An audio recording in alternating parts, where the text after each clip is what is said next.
That's right. For the Wilson family out in Montezuma County, that is close to Cortez, they basically have said that they rely on water, especially for that one crop in particular that brings home about 70% of what they are able to make. And that is, of course, alfalfa. My tractor payments are $30,000 a year. You've got And that's for a used tractor. And that's for a used tractor. Landon Wilson is a fifth-generation farmer in Pleasant View.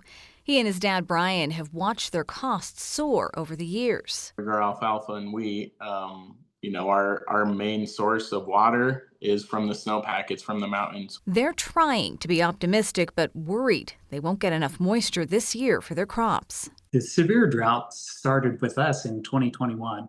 Alfalfa is their main source of income and one of the most water-intensive crops out there. So whenever you're having your income cut by 1/3, 2/3, it really does make a difference. Well, we are currently standing at Aurora Reservoir. Shawnee Klein has been wading through the numbers so far this year. This happens to be one of Aurora's 12 reservoirs where we bring in all of our water and we store it for dry years. Like this one.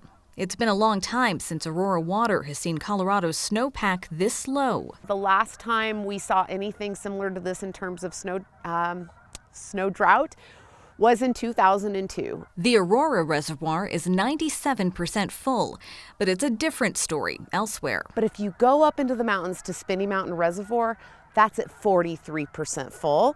And if we look at all of our storage across the system, it's at 60% full. Definitely a snow drought, according to Klein. We are at such a deficit because it's been such a warm and dry fall and winter that it would take a lot of snow for us to get back to average. For Landon and his dad, more of this isn't sustainable. I'm saying 3 to 4 years. And for me, that hurts because my dad's worked so hard to keep the farm running and everything, but at the end of the day, it's Mother Nature that decides whether or not we're going to keep farming.